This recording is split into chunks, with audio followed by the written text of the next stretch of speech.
Alrighty, what's going on, everybody, and welcome back to Season 4, Episode 10 of Hit the Books, the podcast all about sports betting, the best bets you should be taking, and everything surrounding sports. This week, we're ready to talk more of the NFL season. Week 10 is here, lots of recaps and reviews, plus some college football, as well as some power rankings, and the NFL trade deadline that we want to take a look at.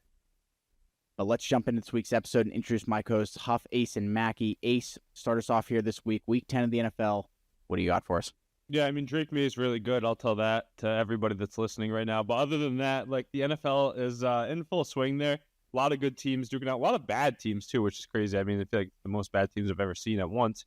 NHL is going well. My Bruins are having an up and down start, so very different from the last few years. And the NBA is in full swing as well. We got college basketball coming up, some college football. So ready to go on another week here. Good stuff. Huff, why don't you take it next? What do you got for us here for Week 10? Steelers coming off a bye. Yeah, Steelers coming off a bye. We'll be in D.C. this weekend for Commanders-Steelers. I'm pumped for that one.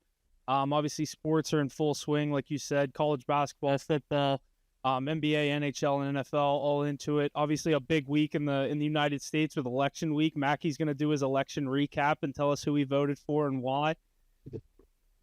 I'm excited to hear it. Want that right now? No, fuck. Big Kamal guy over here. He's wearing the blue. Everybody's wearing the blue but me today. It was rigged. Unreal. Jeez, okay, Mackie, finish it off for us here. Let's jump into this week. What do you got? Yeah, got a new president. Obviously, I think I don't want to get too much into politics. He's already starting off with it. He's like, I'm not getting into politics, but we've got a new president here. He's just off rip. Yeah, I mean, I don't want to talk about the NFL. The Cowboys are in shambles. Dak's on the IR. Not that it matters. He's been pretty bad this year. So football is not going the best for me, but obviously college basketball is back.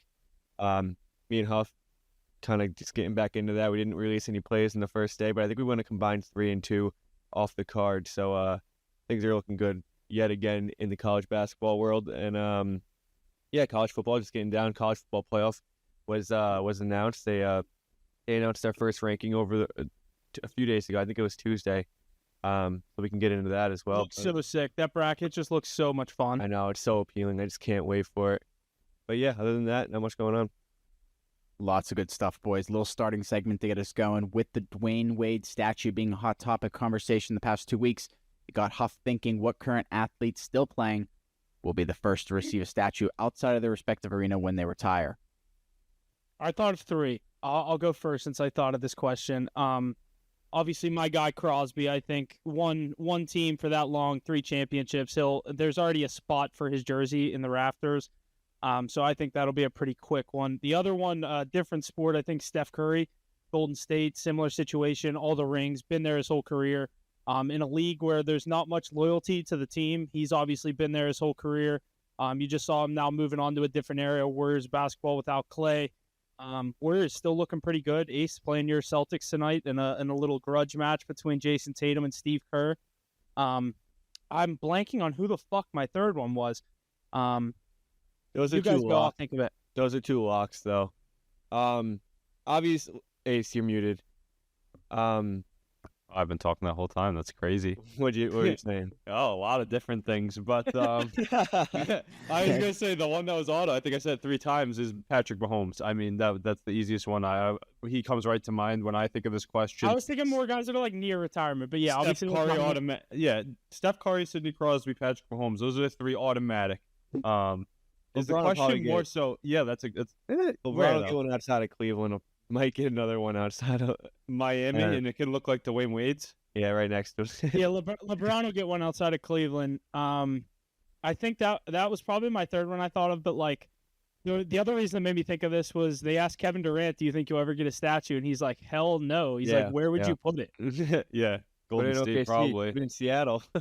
Probably yeah, Golden seriously, State. he's played for 5 teams. He's worn 5 jerseys for 4 franchises. Like, I mean, another one that I would think of, like, kind of that, but he blew it at the last second, so definitely not. Though, is Aaron Rodgers. If he stayed in Green Bay his whole career, he might have ended up with one there. I could see that. I think by the end of his career, Giannis will have one in Milwaukee. But that's a good take. That's a good take if he stays there the whole time. Yeah. I was gonna say there's the rumors, but I don't know. I think that's more the media saying he should want out, not him actually wanting out.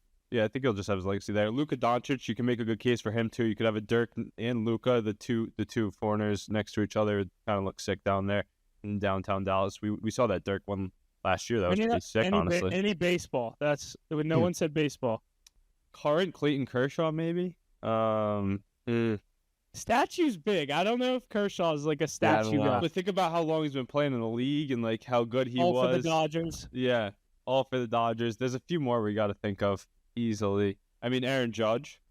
I was gonna say that, but I didn't want to hear your mouth. But yeah, I think Judge will.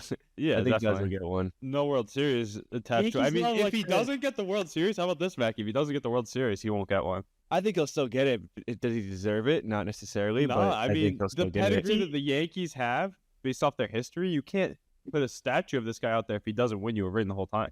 I was just going to say, and he would have to go 60 home runs for the next 5 years for them to be like, all right, but he never won the World Series. Yeah, they have the most World Series in the league. Like, there's other people that deserve that spot that don't have it, I guess. Yeah, but other than that, there's not really any MLB players that come to mind. It's got to be. Maybe a Bryce Harper one in Philly if that Ronald Acuna out. Yeah, I don't know. I couldn't think of many for baseball. The two that immediately came to my mind was Crosby and Curry. I thought Mahomes off the rip, but yeah, Crosby and Curry. Crosby and Curry are definitely top. You don't think Malkin joins Crosby out there? I think Malkin will get. I think Malkin will get the jersey retired. He won't get the. I don't think he'll get the statue. Oh, he'll definitely get a jersey retired. He could though. He definitely could though. With the amount of cups they brought in, imagine you had something with a trio. When you're in PPG Paints Arena, there's literally a spot next to the Canadian flag, in between the Canadian flag and where Lemieux is, and it is the exact width of a banner with a little space on each side. It is 1,000% where Crosby's jersey will go. And then Malkin and Letang join him in the back. They'll do the whole trio probably because they did. I don't know. They only did I could see a statue of the trio where Crosby's the biggest one. That'll just take away from Crosby though. Crosby needs to have his own statue. Crosby needs his own. I'd rather Crosby have his own and Malkin not get one personally. Well, that's probably what's going to happen. Yeah, I'm more of a Crosby guy for good reason, but love Malkin, but Crosby's got to be standing alone. Unless they do some cool, really big one, and each one of them's holding one of the cups they won together, but that'd be like a fucking monument, not a statue. All right, what about an Andy Reid statue outside in the city? Come on. No way. Yeah, maybe in the Team Hall of Fame. Big. Yeah, right. Good list, though. I feel like obviously this one was got brought up because of the Dwayne Wade stuff, but then all the bad statues just get brought back into circulation, like the mini AI in Philly. Yeah. You guys ever see that one? Yeah, that's crazy. It's 2.5 feet tall. The statue they gave him. Yeah. Yeah. At the reveal, I've seen that video of him watching the reveal too. He's like, "Oh no." If I ever got a statue made of me and was a pro athlete in that situation, I would need to see that thing 50 times before it gets revealed. I can't have that Ronaldo situation, the Dwayne Wade situation. Wasn't it initial Kobe week too when they redid it? Yeah. Yeah, I thought. It's coming to the Dwayne Wade one. Need that soon. Heck yeah, lots of good stuff there. Interesting picks across the board. Well, let's jump into the NFL here for this week, starting out with the trade deadline that came and went this past Monday at 4 p.m. Eastern. Let's take a look at some of the big moves that occurred. Steelers picking up wide receiver Mike Evans and edge rusher Preston Smith. I wish it was Mike Evans. What did I say, Mike Evans? I wish it was Mike Evans. That'd be sweet, but he also has a torn ACL. I was reading ahead. Anyways, wide receiver Mike Williams, edge rusher Preston Smith, Lions edge rusher Zadarius Smith, Ravens Tre'Davious White. Okay, that took me a second. Tre'Davious White. I'd never. Is the D actually capitalized? That's what got me. Yeah, there's supposed to be a fucking what do you call it? Hyphen. The apostrophe. Okay, all right. Commanders. Marshawn Lattimore, Cowboys wide receiver Jonathan Mingo, Bengals. Jonathan Mingo's a dog, dude. Come on. He has one receiving yard in the last 3 weeks, and they just gave one. Khalil Herbert's a dog, too. I mean, I saw that Zach Taylor coaches the Bengals, right? I saw that he said that you can fire him up in your lineups this week. He's probably just going to play second fiddle to Chase Brown, but that's not a bad pickup. I mean, I don't think Chase Brown is the guy that can run through the tackle consistently all game. We saw the workhorse load he had last week. Bengals starting to surge a little bit. Maybe that's an important piece. I think they should add it to the defensive side of the ball, but anything helps. Yeah, and from my team standpoint, you go get the receiver. Obviously, there was talks all year. Steelers need a receiver. Steelers need a receiver. Not the one I wanted. But Ace, I think you were the one that said it's not the most exciting addition, but it's better than nothing. A guy that's been there, done that. Can he get over the injuries? He's looked off this year. He released a statement today on what went wrong with him and Rodgers, and just said basically it never clicked. There was just a lot of underlying situations. I don't think Rodgers ever really cared for him to begin with. There was rumors he was coming here last year. He ends up coming here in a trade. I'll take what I can get. And then obviously Preston Smith requests a trade from the Packers on trade deadline day. They move him. Steelers get another edge rusher to add to that already elite defense. I'll take it, better than nothing. I didn't expect the Preston Smith move. I don't think many people did. Lions go get their guy, Zadarius Smith. Guy's now played for three NFC North. You think that is their guy, though? I think they missed out on some big names and weren't able to bring in one of the big fishes. I think that's what they wanted to get. Was like it's kind of similar to that. It's kind of similar to that Steelers trade. Like you had to do something by 4 o'clock on Monday, especially without Eden Hutchinson. We'll take the older guy on the expiring deal for the little rental. It's not a bad piece, but I know they had their eyes set on. Remember the rumors of Max Crosby or Myles Garrett that were quickly shot down. If I'm the Raiders, I think that's a loss is not trading him. The haul you could have gotten for Max Crosby this year. I don't know though. They have to have some face to build around, especially in Vegas. The money talks, A lot of good moves. Lions would have given up their next 3 first-round picks for him. For him or Myles Garrett, I agree. But I think it's tough to move on from those pieces. Easy to flip a rental piece, get that ad. And then the wide receiver market went kind of crazy at the trade deadline. This is a pretty crazy trade deadline for the NFL, in my opinion, a lot more than we normally see. We saw Deontay Johnson, DeAndre Hopkins, the early ones like Amari Cooper.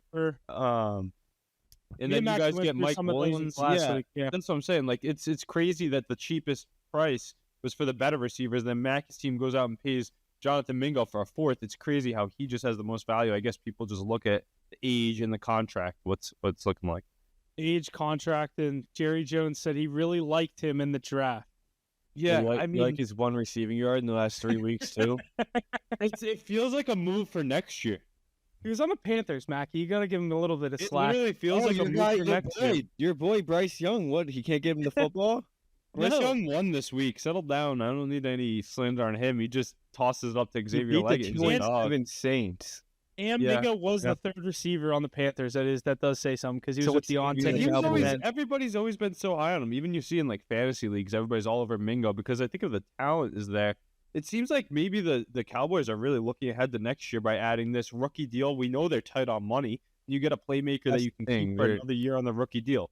They're tight on money, so they got to go after these young guys who might turn out to be something. It's not a bad buy low situation, especially for a team that's without Dak Prescott for 4 weeks now. It's better than going and getting a DeAndre Hopkins or a Deontay Johnson or a guy that's going to leave your team after this season. Good shout out to those teams that do bring in those older guys that will eventually leave, though, because you get that comp pick right back.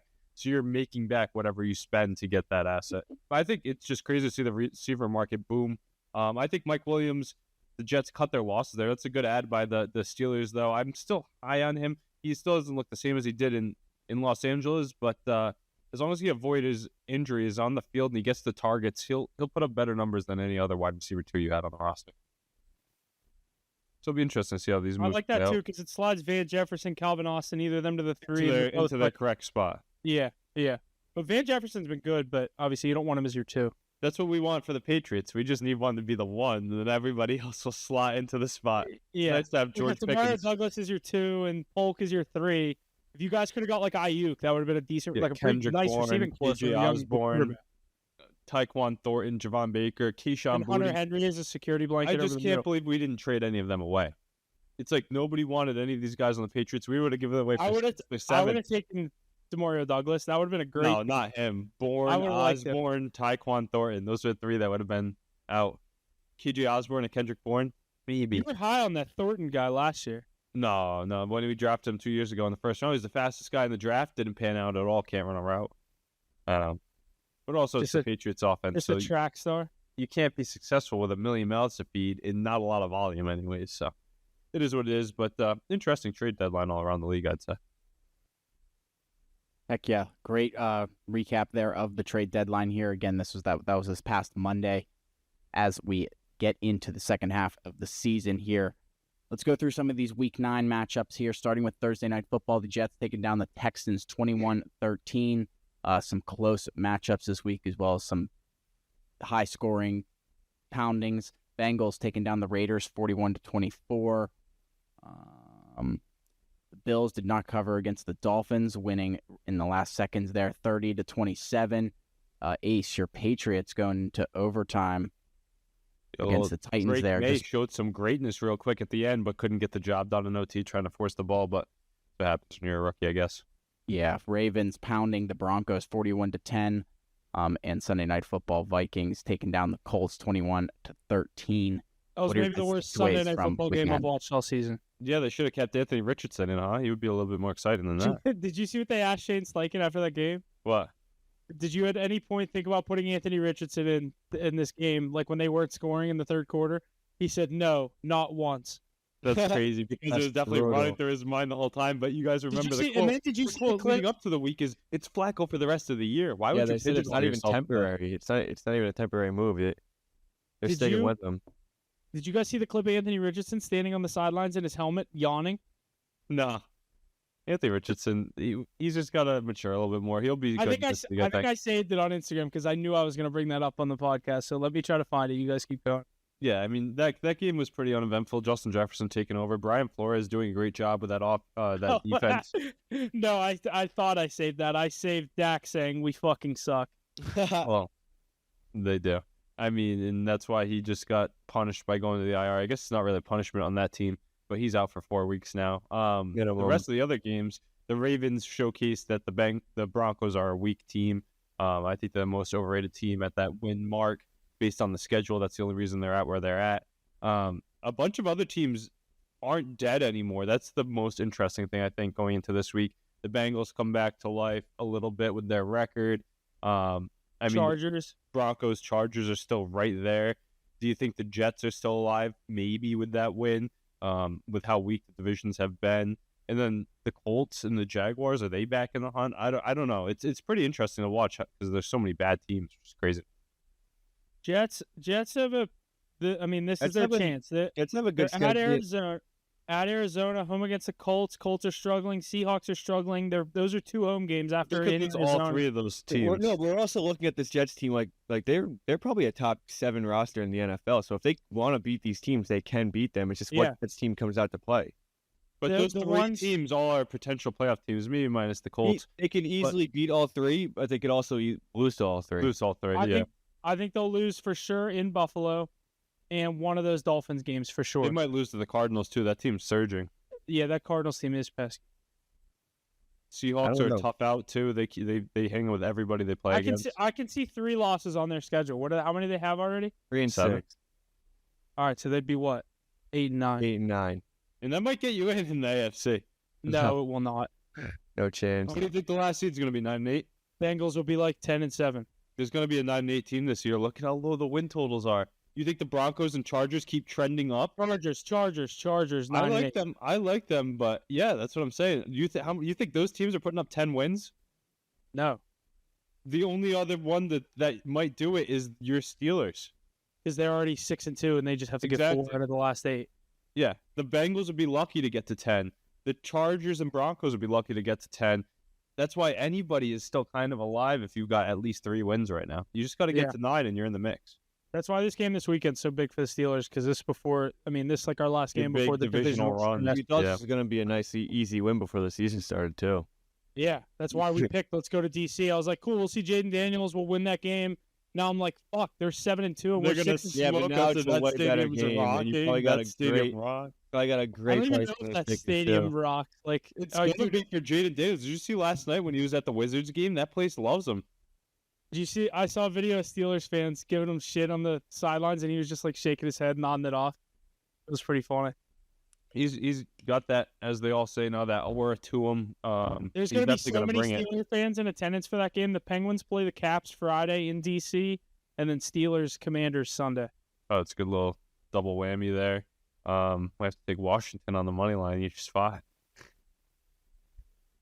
Take them in the hockey game. I don't know about the football game. You think they'll be favored in that one? Steelers are 3-point underdogs. All right, let's see. That's interesting. Make sure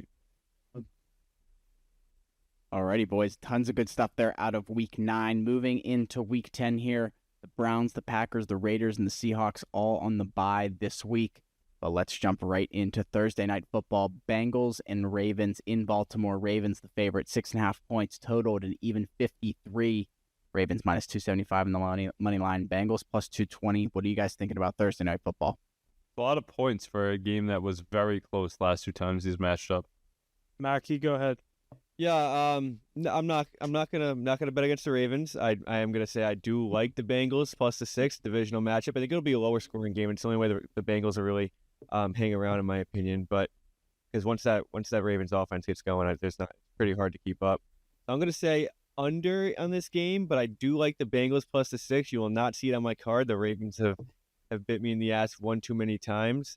But Bengals are playing great football. They've won 3 out of the last 5.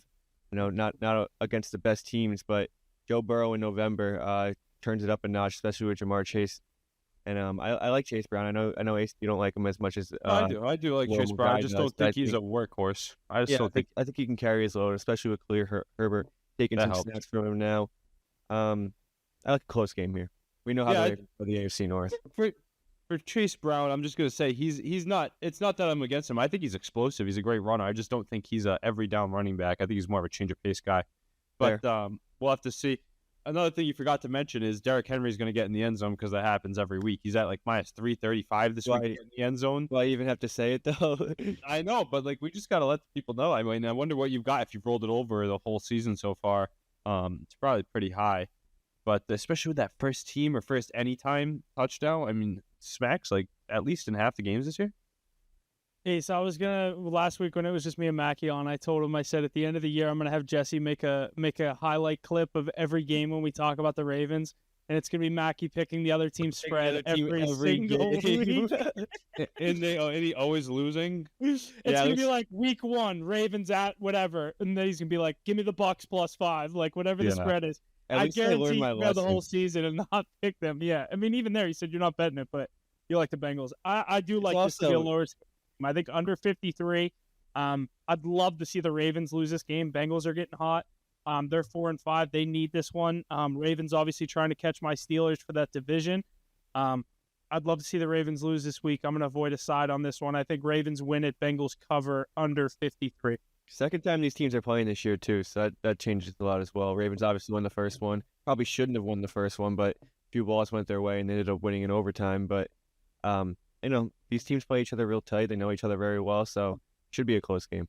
Yeah, 6.5 points. That's a crazy number to me, considering the Bengals kind of just fumbled the game away twice last time, in the end of regulation and in overtime there, and then right back to the Ravens, letting them go on and eventually win the game. Fact that Thursday night football changes a lot here. This Ravens team looks great on offense, though. Zay Flowers has turned into a top-notch receiver. I think he might be one of the most underrated receivers in the NFL. The way he makes people miss and he finds the end zone. Security blanket, always on the same page as Lamar, too. I don't know if you guys watch these games. When he's scrambling, it's always Zay Flowers open somewhere, and then he's making a cut, and he's gone. Oh, the thing about Zay Flowers is that Lamar does so well at getting Rashad Bateman, Justice Hill even, getting those receptions that Zay Flowers, you can't double team him every time because he's going to find somebody else, even like Mark Andrews.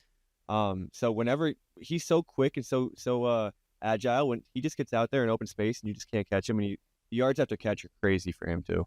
Yeah, it's nice because I saw him up on Chestnut Hill, saw that explosiveness with Boston College. Perfect scheme fit. But my take on this game, I think that it's going to be actually higher scoring. It's crazy to me that you guys think it's going to be an under here. I know it's divisional. I know it's the AFC North. But these two defenses are not top-notch. I know Trey Hendrickson leads the league in the sacks for the Bengals, but they can't stop much against these top teams, giving up a lot of yards. Luckily, Joe Burrow able to throw for a lot. I know T. Higgins is out, but he's got Gesicki, who's been turning up lately. Chase Brown, like you mentioned. Obviously, Jamar Chase will get involved in the prime time.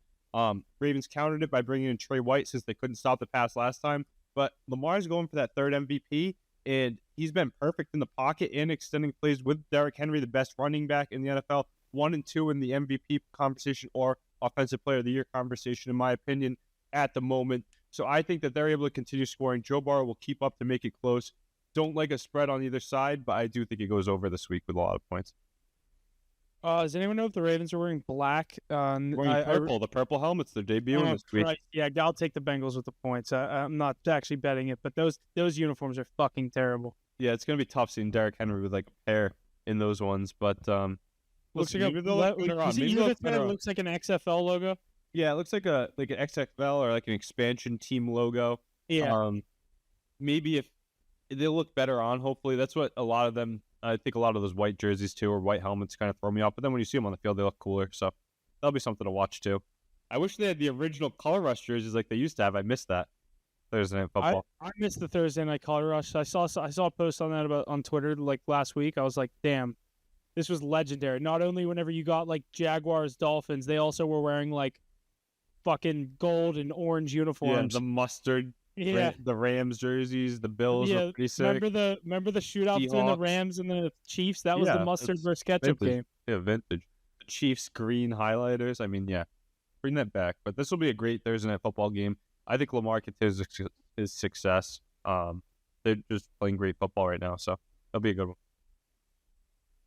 Good stuff there, guys. My trend here: Ravens are 8-1 to the over this season. I like the over.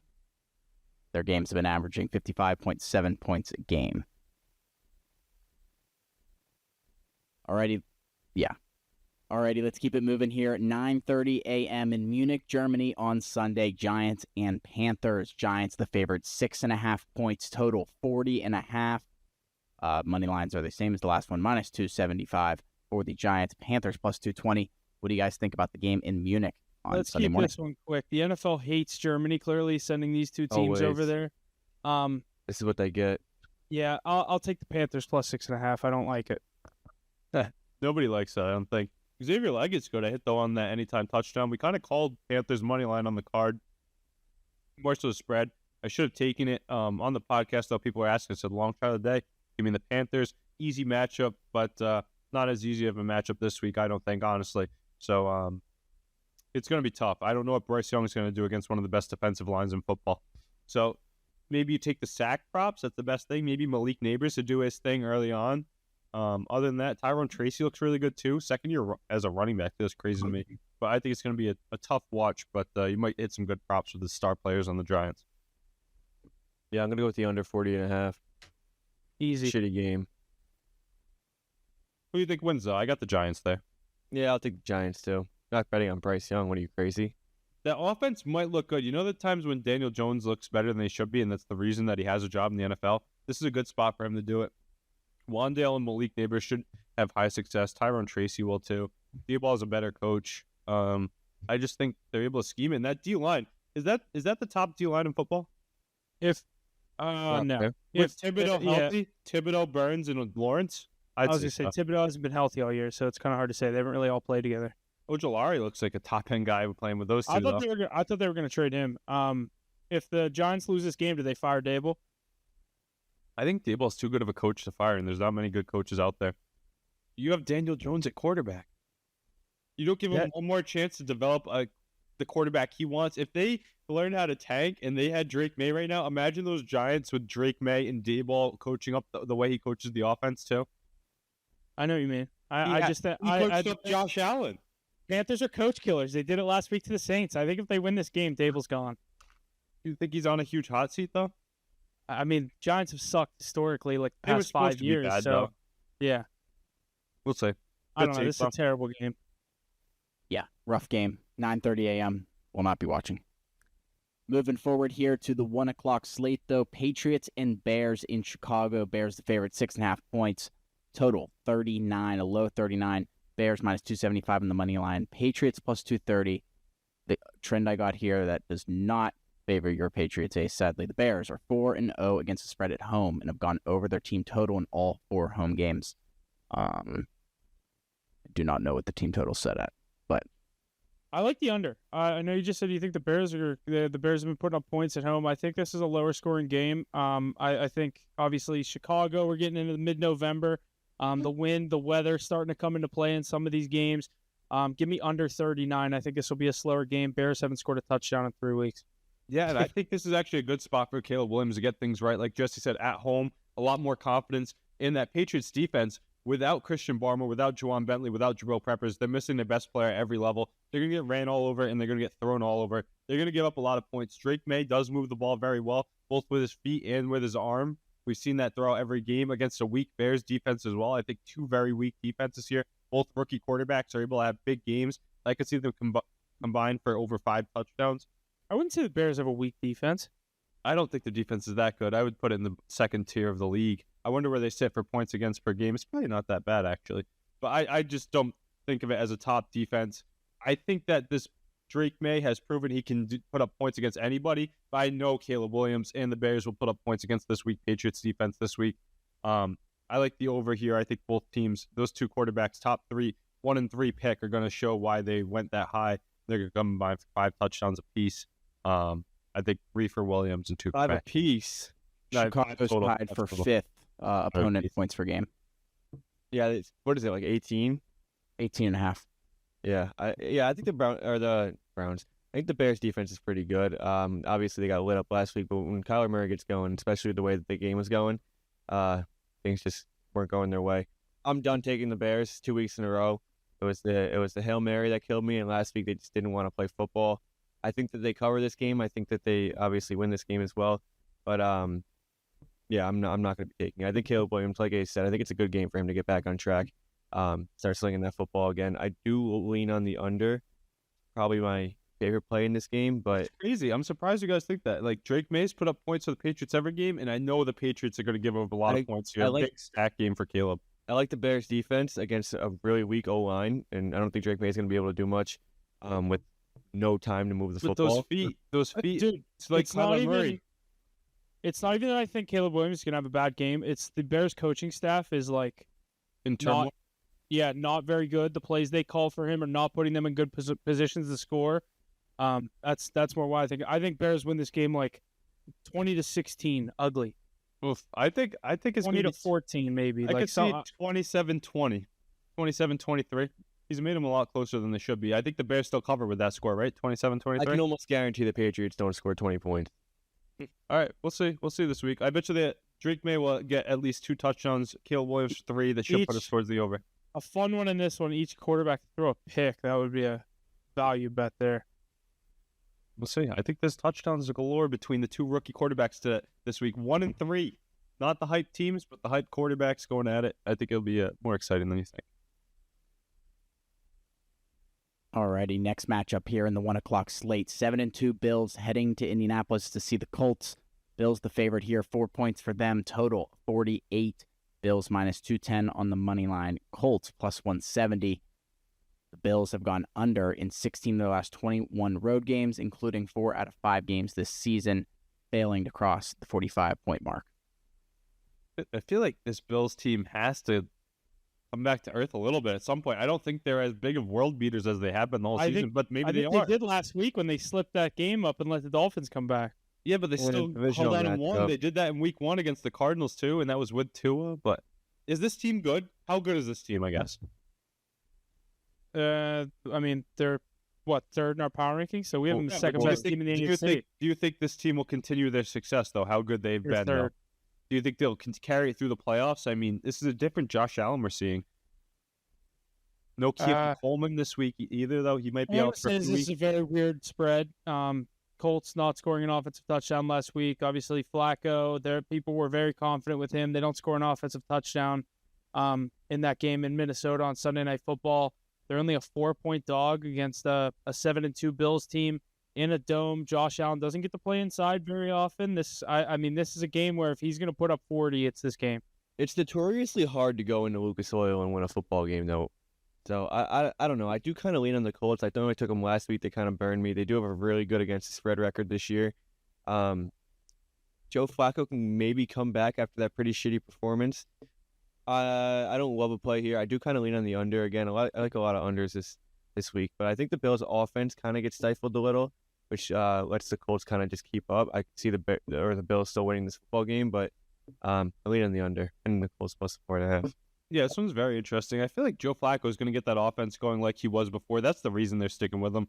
They've got the great receivers. They've got the great pieces with Jonathan Taylor as well. Got to get them going. Not too sure on a total on this one. I'm going to stay away here. James Cook is notorious to find the end zone if you like anytime touchdowns. I'm not a big James Cook fan. I've never taken that, honestly. But if you like anytime touchdowns, I think it's a good play with him here this week. This Bills team, though, I guess they're going to keep winning because they shouldn't be losing to a team like the Indianapolis Colts, even though the Colts can be stingy at home.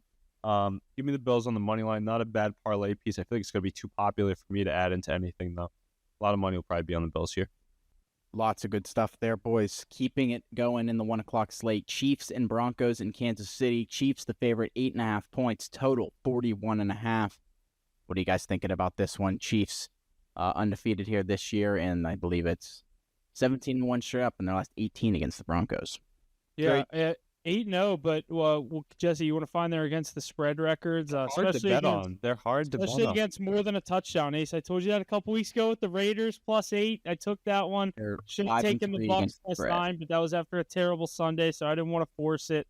They're not going to cover this one again. They're going to win by 7 like they always do. Broncos +8.5. So should I go with that? Kareem Hunt, anytime touchdown, Chiefs on the money line. Kareem Hunt, like 4 for 4 on the card for me getting in the end zone. You spiked that one out, though. Yeah, I was asleep and I woke up. It's a nice cash to wake up to. DeAndre Hopkins with the second one, too. I crashed early there.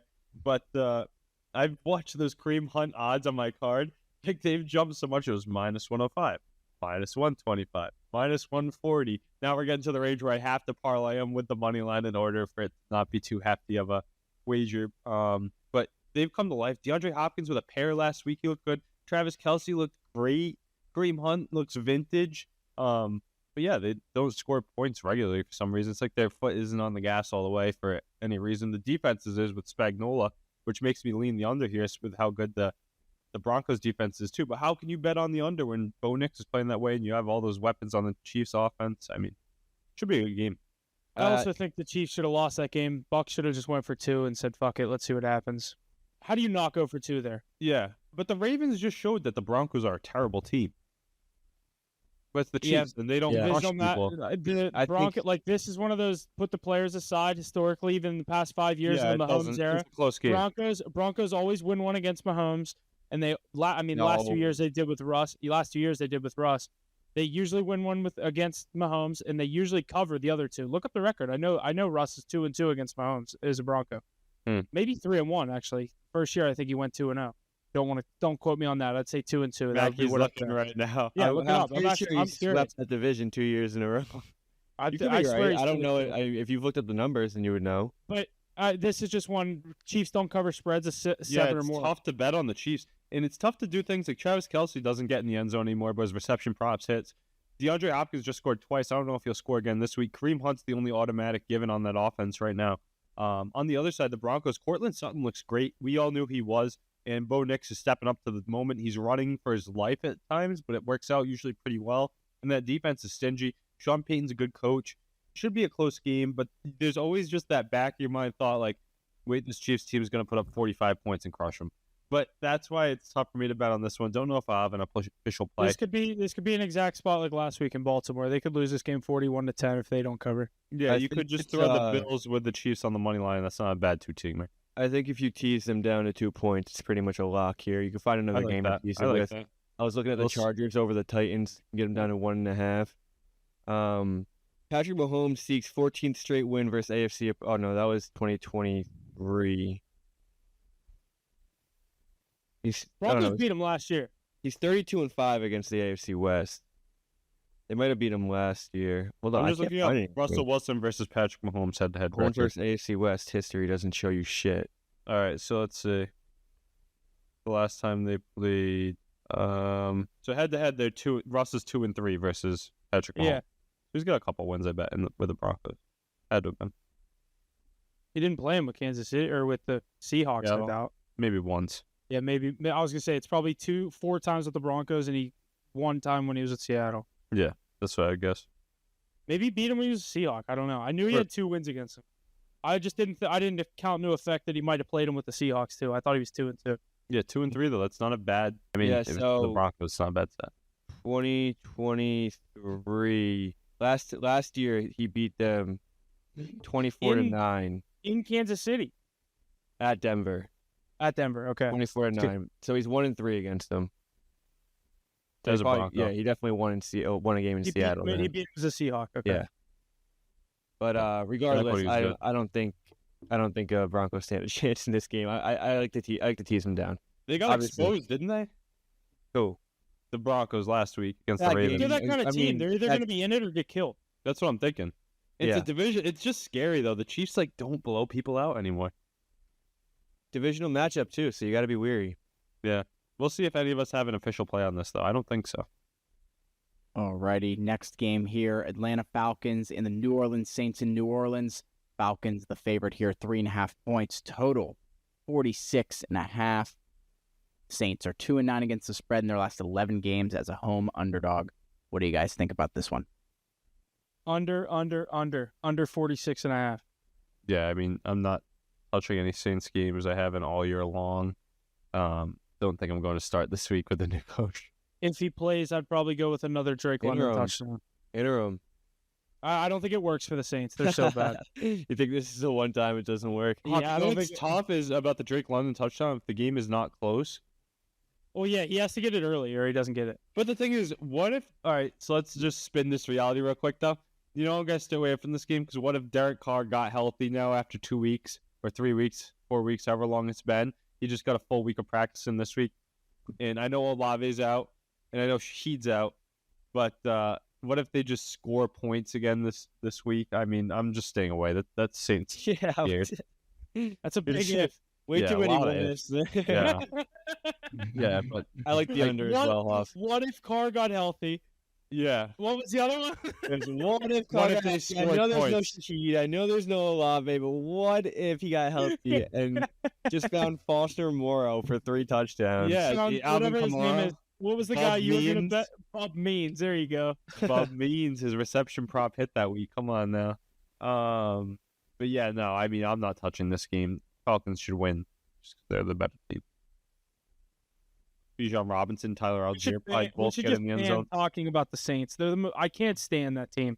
But how good is this Falcons team, huh? They're very good. solid. I said at the beginning of the year I wasn't going to believe it till I see it from the Falcons, and And they're you good. see it, I'll admit yeah. it, they're good. But is Kirk And I do Cousins? like them. So you know, how I always No say change. Jared Goff can't beat Patrick Mahomes in the Super Bowl. Kirk Cousins definitely can't beat Patrick Mahomes in the Super Bowl. They'll make the playoffs. They'll probably win their division, but they're not going to win more than one playoff game. No, at they most. Maybe they we can get basically past lost the their line. division. Yeah. They're 4-0 with a 3-game lead, I think. Yeah. 2-game lead. But So still, they I have don't. to I get don't the think they're game going to. At most, they win one playoff game. Who would you take if the playoffs started Sunday and the Eagles played at Atlanta? Who I'm would you taking take? Atlanta. Oh, I might take the Eagles. Taking Atlanta. Because it would be in Atlanta. They'd be the Healthy just- Eagles. Give me the healthy If it Eagles. started Sunday, Commanders would win that division. So that's why I said in Yeah, Atlanta. I'd take the healthy Eagles if they're healthy. If AJ Brown's playing, I think whoever's home in that game wins that game. but it's not easy either way. It's kind of No. like when the Philly had to go to Tampa Bay last year.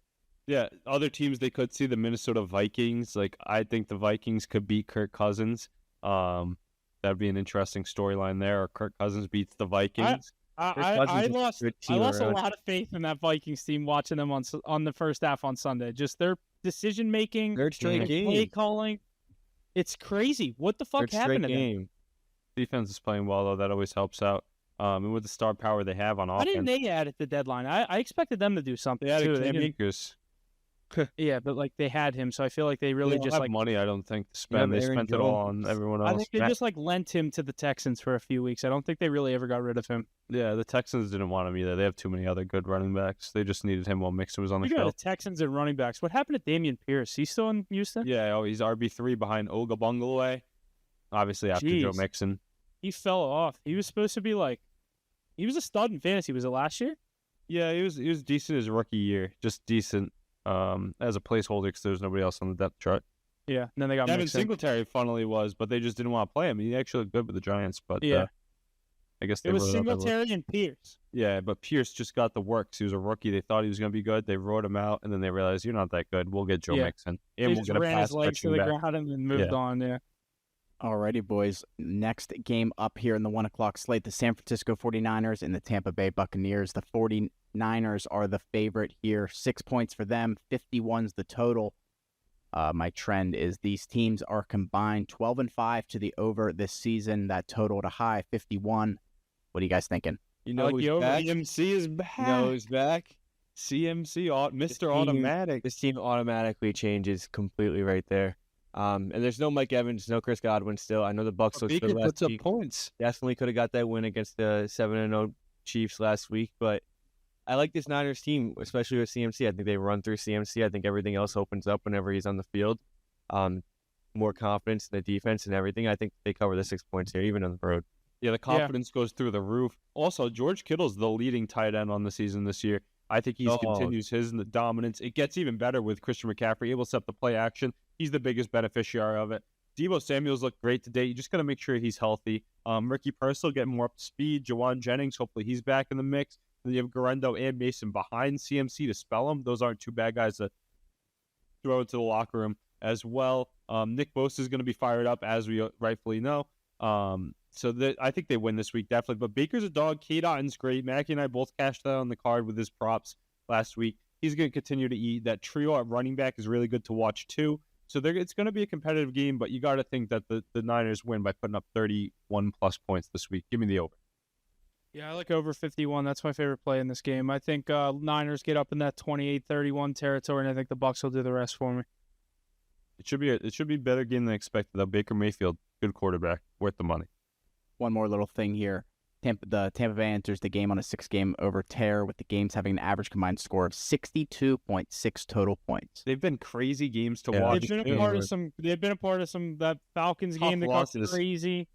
We can What hammer about that. the Saints game that they ended up winning? They were up like 21-0, then they were down like 34-21. They won like 56-34. Like Yeah. that was crazy.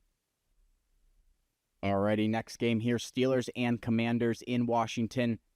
Commanders the favorite here. What's that? Game of the week? Game of the week.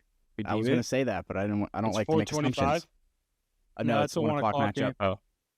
Oh. Commanders the favorite here. 3 points for them total. 45.5. Commanders minus 155 on the money line. Steelers plus 130. Huff, I got a great trend here for the Steelers. Steelers 7-0 straight up in their last 7 games, following a bye.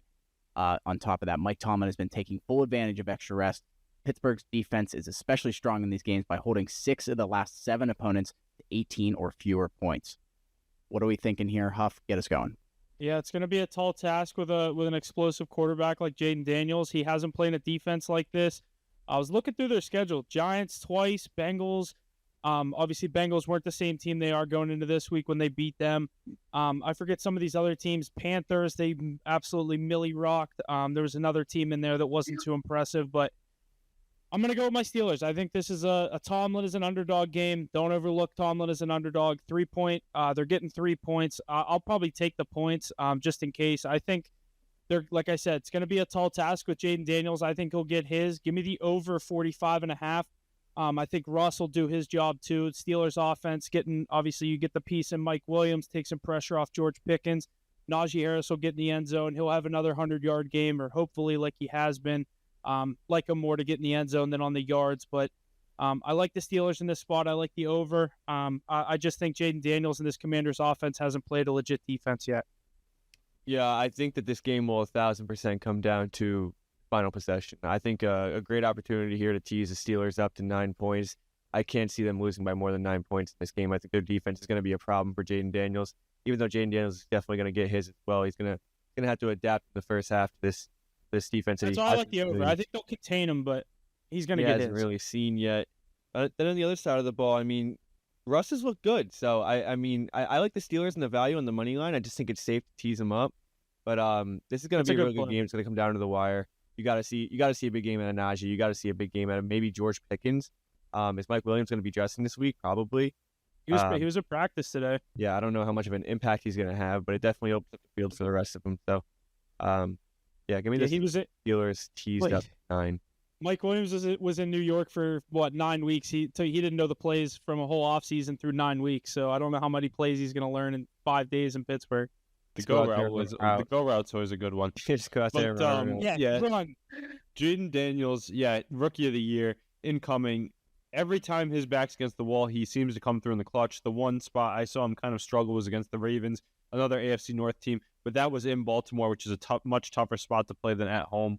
And we talked about maybe that stadium buying in. Even if they're not, and the fans, I'll tell you what, that whole team is buying into Jaden Daniels, and they're playing much better football. Great head coach to lead this group. And then they have one of the best offensive minds in Cliff Kingsbury. I think that was a great add to pair with Jaden Daniels. I'm eager to see how he schemes up against a very talented defense with great coordinators all over the place, especially the special teams unit, that guy that's getting all the publicity now, getting that group going well. But I agree with you guys. I think it's going to be low scoring here. I think it's going to be 19-16 Steelers. But the thing is, Mackey's right. It's going to come down to that last possession, and Jaden Daniels always comes through in the clutch. From what we've seen so far, very small sample size. I think at home, Terry McLaurin's going to give you good corners of run for their money here this week. I think he's going to have a big piece of this pie and winning for the Commanders here. I think they get a nice late win, a confidence win for Jaden Daniels, especially loading up for the playoffs, second half of the season. I could see like a 22-19 win, 23-19 win for the Commanders here. Brian Robinson, probably a tough day sledding, but Eckler's back to life too. And then on the other side, they have that rookie that they drafted as a corner a couple of years ago in the top round. I think they have Forbes, right? They have Emmanuel Forbes, and then they have Marshawn Lattimore too. So it's going to be a great matchup for your offense as well. We'll get to see what Russ can do against a tougher defense with Lattimore in the mix. Give me the Commanders on the money line, but it's going to be a hard-fought one. It's going to be a great game. They still haven't officially said if Brian Robinson's going to play in this one too. Yeah, Austin Eckler looked good in limited work. Jeremy McNichols seems to find the end zone almost every time when nobody bets on him. But yeah, I mean, this team looks good all around. Terry McLaurin, I said Zay Flowers most slept on. He might be one of the most slept on receivers in the league because that guy's great. Been due time for him to get a real quarterback as well. Awesome stuff there. Let's move forward to our last 1 o'clock matchup here. Minnesota Vikings heading to Jacksonville to see the Jaguars. Vikings the favorite here, 4.5 points. The total, 45.5. Vikings minus 225 on the money line. Jaguars plus 185. What do we think about this final 1 o'clock matchup here for Week 10? Yeah, I mean, the Vikings got to keep winning, right? I mean, I would think you don't think they're that great of a team. They're just missing our power rankings. I'd say they're at 6 right now. No way. Yeah, there's no way they're top where's six. them? You think? Dude, the Vikings have looked like shit the last 3 weeks. They got Where'd you put them though? Like 8 to 9 right now. I'm putting the Texans over them at 6-3. Really? The Texans have looked really slow. What have the Vikings done the last 3 weeks? They lost to the Rams. They lost. They won. There's that not game many good teams. Unless you're going to say the Eagles. Taking the Texans, taking the Falcons over them. I'm taking the Niners and the Cardinals. Packers. All right, that's valid. I mean, hey, they got to show us a lot. They came back down to earth. They were riding high at the top of our power rankings before. They did win in the prime time though. Now they get to go into Jacksonville against a team who I think this is a time for some. If you were talking about somebody getting fired this week in Dayball, I think Doug Peterson might get fired this week when the Jaguars host the Vikings and lose here, especially if they get the brakes blown off them. You got to think Jefferson stays hot. I look for a lot of points in this one, though, because Trevor Lawrence is starting to play a little bit better. He's injured, though. Got to monitor that. He might not even play this week. So give me the Vikings here to score a lot of points and have a little bounce back to get some more respect on their side. I'm going to go with my hot take of the week. I'm going to go Jags in the money line. I think they've looked a lot better the last 3 weeks. Yeah. I think they're 1-2 in the last 3 weeks, but they played a really good game against the Eagles last week, crawled the way back in. They lost a tough game to the Packers, who obviously know how to score points and win football games. I think this team's kind of trending in the right direction. I know they're not getting the wins that they want, but this is a struggling Vikings team right now, and I think that it's really going to show in this game, especially on the road.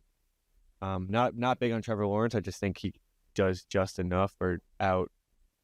It's crazy to say they're struggling to come off a win, but I agree they aren't playing the same football they were once before. When they were 5-0, everyone was riding Jaguars. When they're playing great football. The only thing about the Jaguars, definitely couldn't bet on them. I know you're saying you're not. You're just giving a hot take. But they've been doing this all season long. They've been right in the game, and they just can't win. They were getting blown. I mean, the Bears beat them by 8 points in London. I was watching that Eagles game last week. They could have won that. Who the fuck calls a play to go to your third-string running back on a fade route with the game on the line? Yeah, I mean, after driving down the field like that too. I mean, to be fair, it was 22-0. They probably never should have been in that situation anyway, because that Saquon fumble, he was down by contact. That was a bullshit call. But it got him right back in the game. They were right there. Lost the game 27-22, I think, if I'm not mistaken. Couldn't cover for me. Had to blow a 22-0 lead. 22, I think.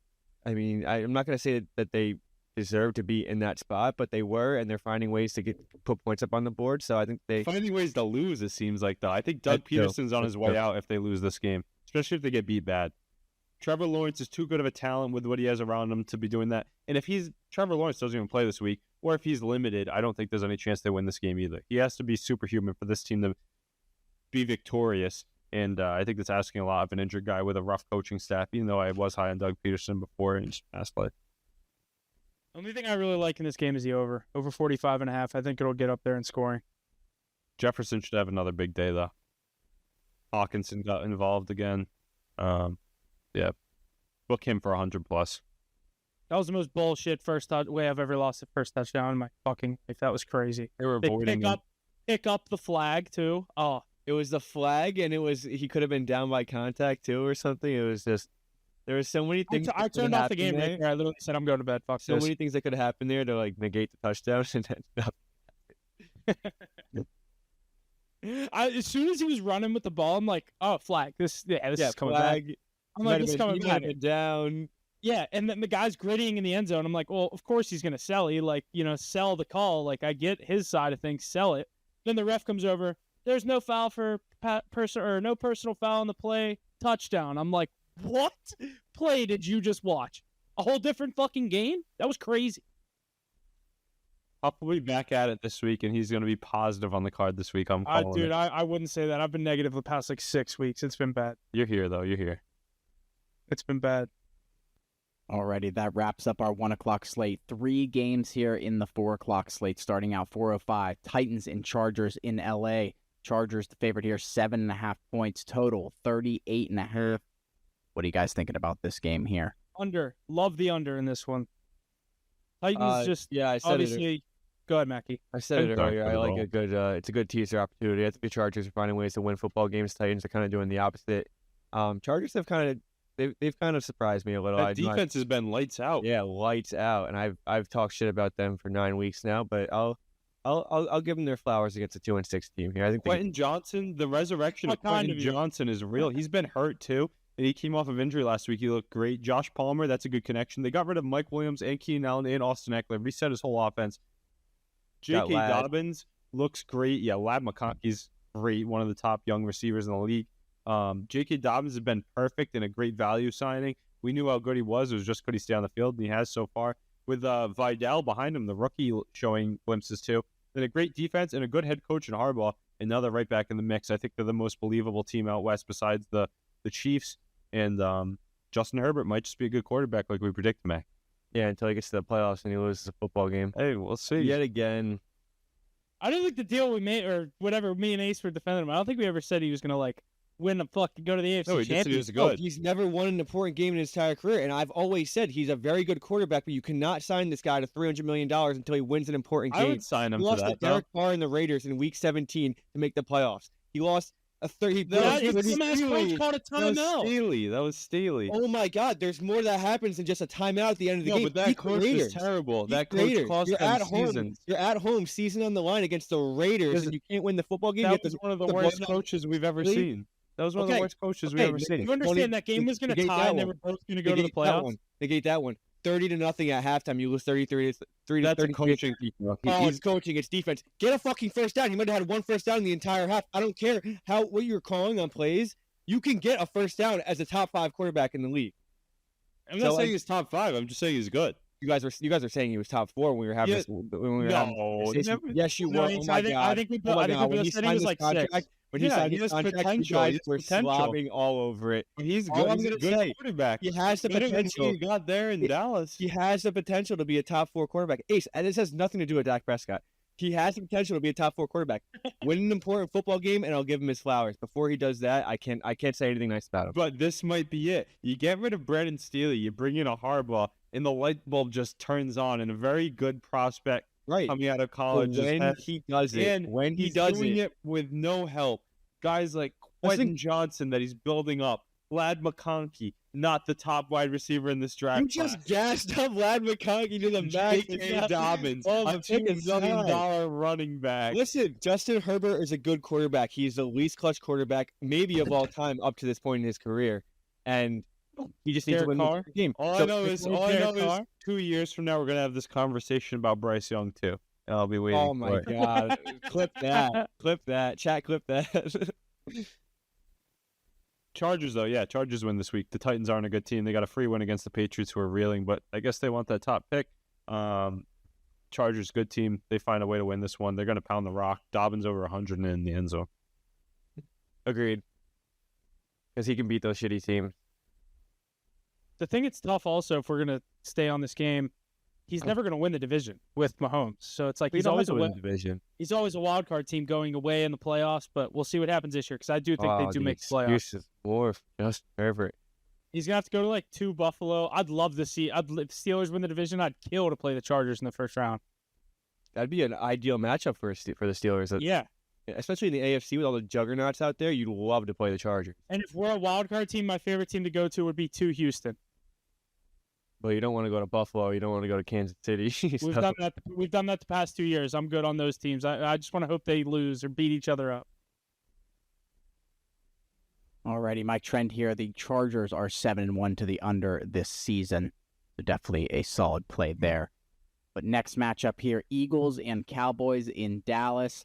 Eagles the favorite here, 7.5 points. Total at 43. Mackie, what do you think your Cowboys are going to do here this week? I don't want to Cowboys talk have about allowed this an team. average of 41.75 points in their last 4 home games. CeeDee Lamb and nobody else. I don't want to talk about it. This team's in shambles. Probably take the Eagles minus 17. They're going to cover. But Cooper Rush is 6-1 against the spread as a starter. So keep that in mind. Didn't he beat the Eagles literally last year or 2 years ago when Devontae Smith went crazy? Yeah, I think I'm gonna Cowboys still won that game. I think I'm gonna take the over. I'm taking the over in this game. That's a low total, and there's a lot of good players. And there's a lot of points that always go up in Dallas. You don't know which team's gonna get them that day, especially this season. But yeah, imagine if the Cowboys and Patriots merge their rosters. That'd be a great team. Drake May throwing it to CeeDee Lamb. Maybe we need to do that. 27-17 Eagles win, over hits by a point. I like that. Well, you have CeeDee Lamb and nobody else. We have Drake May and nobody else. So that'd be a good connection. Drake May to CeeDee Lamb. No matter how bad Dak's playing, he's still better than Drake May right now. Oh no, that guy's terrible. He's on the bench. Cooper Rush starting over him. You've had Cowboys money line in your card like 6 times this year. No, I've had it twice and it's hit once. Yeah. It has plus money too on the value in No, it Pittsburgh. didn't hit at all. Didn't you take him In You took him Pittsburgh. in Pittsburgh. You also took him when I took him against the Lions. Then you took him. Oh yeah. Then you took him 2 weeks ago. Yeah. Last week. Yeah. Yeah. So 1 and 2. 1 and 2. That's all right. Wow, I mean, it's a lot of love for those Cowboys that you keep talking. yeah. About. Well, yeah. No. I mean, Drake May would be great with CeeDee Lamb. That'd be something. But yeah, back to this game. I think the Eagles, they score points. We see how good Saquon Barkley is. No AJ Brown though, probably. So that could be interesting to watch. I can't bet the Saquon Barkley touchdowns though because the tush push screws me every time. And then last week Saquon gets him multiple times, so it's just like, you kidding me? Yeah, you can't predict it. You might as well just stay away. Ace, I have Barkley and Hurts in fantasy. It's just so free. Every time they get inside the 5, I'm like, I wonder what they're gonna do here. Maybe you just take one. You take both of them every game. It's not a bad bet. Yeah, I mean, I don't know if Barkley's still plus. He's probably not plus money. No, he's probably the lowest total. He's minus he's 140, the biggest favorite. Yeah, 150. about that. Alrighty, our final 4 o'clock matchup here. The New York Jets heading to the Arizona Cardinals. Cardinals the favorite here, just 1 point. 46 is the total, minus 110 on the money line both ways. What are we thinking about this game here? Over. Even though the 4 o'clock, so they went under for me last week. The Jets are 3-11-1 against the spread in their last 15 road games. Yeah, I'm going to take the Cardinals here. I think too many people are buying back in on the Jets. I think this Cardinals team is kind of actually good. We've said frisky, Ace. We've been saying pesky, all these words you can say it and not call them good all season. 5-4, they're a middle of the pack, but like you said, there's so many bad teams with bad records. They're in a playoff spot. And they still beat a lot of them. leading that division? They're leaders of the NFC West. They're better than these bad teams too. You have Kyler Murray, Trey McBride, James Conner. They have good backups in Benson and DeMarcado. Michael Wilson's a young, good receiver on the outside with Marvin Harris. I know he's underperformed, but he's still great. That's a great group of talent on the offensive side of the ball. They can put up points. You just caught it. I was going to say, the one thing you did say is at the end, you said great group of offensive talent. They can't stop anything on defense. No. Last week, the Bears unfortunately they stopped themselves for them. They Yeah, just didn't that sounds score. about So right. they didn't have to worry about too much on defense. I think this week I do like the over, and I like the Cardinals to win the game. Yeah, I think they could. It's going to be a tough call, though. The Jets are kind of scaring me right now, though. I think once they lose another one, they're like actually out, then I can start betting against them more. But I'm just staying away from their games unless I bet the over on it or props, because you got to think there's a lot of good props you could take in this one. James Conner to that non-existent Jets run defense that was supposed to be great. Garrett Wilson receptions, Adams to get in the end zone.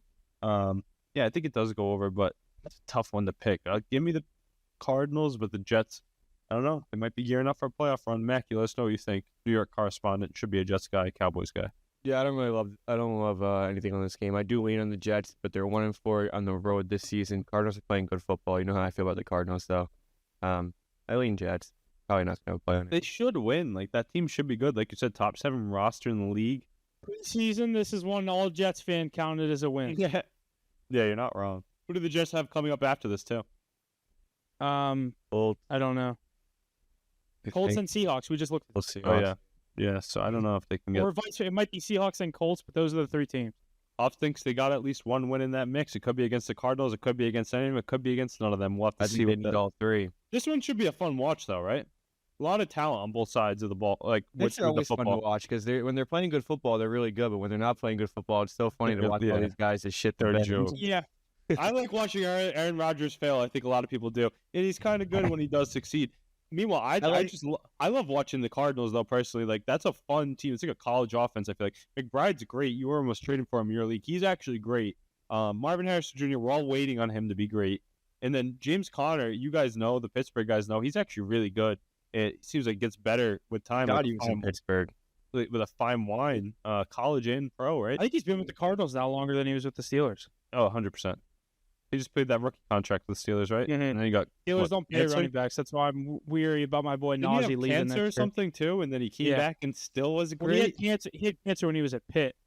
Oh. He came back from the cancer when he was still at Pitt. I was at that game, his first game back. It was actually sweet. And then, because he was so good at Pitt, and then Steelers drafted him. I think he did 4 years here, and then they didn't pick up his 5th-year option. They traded him, or he signed with the Cardinals. It's crazy though. Like, a lot of other running backs get worse. This guy just keeps evolving. Like, he's a better receiver, more elusive, bigger back too. Though can run through the tackles. He just do it all every down back. They have the other guys that mix in too. But then when you have Who's Kyle that- at the helm, Who's the other it's a running ball. back that makes appearances for the Cardinals? Trey Benson, the rookie from Yeah. Florida State. He's good. He He's is. good when he comes in for him. What about Eddie DiMercado? He was the starter That's the guy I'm last thinking year. of. Team Mercado. He's got the wheels. He was the starter last year when Connor was hurt. He took over that job from other people. I can't remember who he was in the fight with, but yeah, the 3 of them. He had that touchdown last week. DiMercado's got wheels. Benson's a future RB1, I think. Wasn't Team Mercado the one that got the one at the end of the first half? Yeah. The Bears 0 for 2 in back-to-back prevent defenses. That's not the kind of guy you want to let get 10 yards of running room towards you. Like, not because he's big. He's just shifty, like, especially against a prevent defense where everyone's standing 10 yards away from each other. He's like, and we've seen fucking Kyler house Murray dog. do it to himself when he holds up. He's like, peace, see ya. He knows Yeah. he's gone every time. I like Kyler Murray. I know you don't like him. I do like him.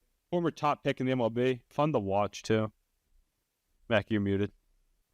Sorry. Yeah, he's grown on me a lot more this year, but coming fun into the to year, I watch. definitely was He not just- high that's a on him. definition. He's just fun to watch. I don't want him as my quarterback, but I mean, I want him as a I would quarterback. take him. Yeah, I would take him You if wouldn't I Take him. He would definitely piss you off as your quarterback. No, but yeah, he's like Justin Fields and Russell Wilson mixed, honestly. Yeah, he kind of. Yeah, you honestly kind of is. Yeah. Just like 6 inches shorter. Than That's all right. Mackie, you'd take him in Dallas too. Would you rather have him or Dak? I mean, Healthy, you got to I say don't Dak. want to. Yeah, I don't want to be biased towards this season, but I'd rather have Dak. I feel like Kyler's upside's still there. I feel like he's not even close to as good as he can be. He's still not that old, right? 26, maybe 28. I feel like he's maybe we 20. can't forget Dak was second in MVP voting last year. Yeah, no, Dak's really good. I'm just saying. I think Kyler Murray still is like. Is it crazy to think he still has like a very high ceiling? Kyler? Yeah. I wouldn't say he's at his peak. I think he's got a lot of He's room to grow, a lot of 27. room to make a lot less mistakes because he does make a good amount of mistakes. But He's Yeah, he's- 27 and his birthday's only- in August, so he doesn't turn And he's 28. balling until right the beginning now of while next year. Cod's been out. That's crazy. in the contract, Yeah. So I mean, hey, who does Yeah, I like them? Cardinals. Go Cardinals. Hopefully they win this week. Alrighty, good 4 o'clock slate there. Let's jump into Sunday Night Football here. Detroit Lions, Houston Texans in Houston. Great game. Lions the favorite here, 3.5 points. Total at 49. Lions money line at -190. Texans at +155. Texans have gone under in 17 of their last 23 regular season games. Is my trend. What do you guys think about this Sunday Night Football game? You can't bet against the Lions right now, can you? I mean, I know. I was gonna take the Texans with the points if Nico Collins was gonna play, and now they're thinking he's not playing until next week. No, I think he's playing. He's My fantasy projections say 0 now as of this morning. Oh, mine said 0 this morning, and then they switched to like 17. Yeah, mine said 16. I had him in the lineup, and then now I think he's back to 0. Hold on, let me look at mine now. Yeah, he's at 0 in our league. Shit, man, that's huge. Yeah, that's huge. No, he's at 17 in mine. Didn't practice one today. That's huge for a guy coming off the IR. Maybe you're right. But regardless, I think that I mean this is a weird spread. Texans coming off a really tough loss to the Jets. I think everybody in America had the Texans in that game, but kind of a bounce back spot for them. I really like this Texans team. I think CJ Stroud has a really good game against a weaker defense. But the Lions are going to put up their points as well. I kind of like the over in this game. Not going to bet against the Lions, but sketchy spot. I think you're going to see a lot of money on the Lions as well. Yeah, I say it every week. This is the one spot where I don't care. I'm not going to look at anything. I'll take the over. These two teams should put up points. Do you think CJ Stroud will get back to form, though? He's been brutal lately. I know he's been without Nico Collins for a few weeks. I know Diggs is out, too. But that O-line is very, very weak. He's been able to do not too much. I'll tell you who does, though, is Joe Mixon. He's been a bell cow going over the century mark a decent amount of times, finding the end zone. He's the best player on the field out there, which is crazy. CJ Stroud kind of flailing in the quarterback supremacy as he was touted as one of the next generation top-end guys for this year. Jesse, did you just add Daniel Jones in our league? Yeah, I forgot to set my lineup. Well, hey, he's going to have a good week this week. It's 9:30. We're going to be doing the live stream. We're going to be like, there he is, Danny Dimes running from one end. Malik Neighbors scored 2, so you're fine. But yeah, back to this game. Lions-Texans is a great matchup as long as CJ Stroud can play to form. I think he needs Nico Collins healthy. If not, the Lions should be able to roll him because CJ hasn't been able to do much lately. You'd think he's got to flip a big script here against the team that has 2 of the leading interception guys. And was it Kirby Joseph and Brian Branch? I mean, those guys are great.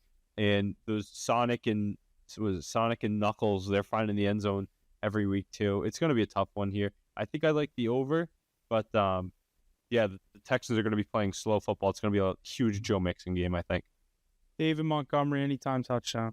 Yeah, you can probably put him with Mixon. You can probably take all 3 running backs here, Gibbs, Montgomery, and Mixon, get some good value. It's never worked for me when I've taken both Lions running backs, but when you pick one and the other one scores, it's very frustrating. It hurts. But That's why you just stay away. Montgomery scores every fucking game. I'll take Montgomery. Yeah. But I think Mixon, too, he's going to get the ball at least 20 times this week. Go with the Mixon trifecta, rush attempts, yards, and an anytime touchdown. That should cash. Because the Texans have to play slow this week in order to keep it a game. They can't let the Lions run away with it like they've been doing lately. Lions look unstoppable. Maybe Will Anderson Jr. will show up. They're going to need someone to make some noise against Jared Goff. They can slow down that pass game and keep them one-dimensional on the ground, and they have a chance. CJ Stroud's going to have to step up. Hasn't been throwing well at all the last few weeks. I saw a meme the other day. It was like a Shannon Sharp freaking out gif, and the caption was, it was from Thursday Night Football when the Texans were playing the Jets, and it said, Bryce Young watching Thursday Night Football, watching CJ Stroud struggle with no offensive line and no receivers. And it's like the Shannon Sharp going like, whoop, whoop, whoop. Like, wait a second. It was good. I meant to send it to you guys, but I saw it whenever I was looking for or when I saw the Dak "we fucking suck" thing, and then I just saved both of them. I meant to save it. Yeah, I don't actually think that, but it was funny. Yeah, a lot of good stuff. Shannon Sharp, geez. That guy's been pretty viral lately. But, yeah, no, it'll be a good Sunday Night Football game. I'm looking forward to it. A lot of Lions fans. A lot of money's probably going to be on the Lions this week. Yeah, I mean, for good reason. They're definitely the best offense in football. Alrighty, moving over to Monday Night Football here. Dolphins and Rams in L.A. The Rams, the favorite here, just 1 point total at an even 50. Rams money line at -120. Dolphins at +100. Miami's 1-14 straight up, 5-10 against the spread in their last 15 games as an underdog. What are you guys thinking here? I like Tua back. Give me I like the Dolphins. Rams in the over. I think the Rams are going to I'm win on the this same week. page here. It's the Rams should win this week, but the Dolphins have been playing good with Tua back in the mix. They almost beat a really good Bills team. This is going to be a hotly contested Monday Night Football game. Two teams pretty much desperate for a win. I think that the NFC is tightening up. There's a lot of good teams out there, a lot better records than the AFC. So the Rams are pretty desperate to stay in the race for the NFC West and a wild card. Meanwhile, the Dolphins are playing for their season. Good coach and good quarterback with a lot of good skill players in the primetime. Long week for the Dolphins to stay healthy. I think my favorite will be some touchdowns. Kyron didn't get in last week. He'll get in this week. Devin Achane's been on fire. He'll probably get in again and run all over that team.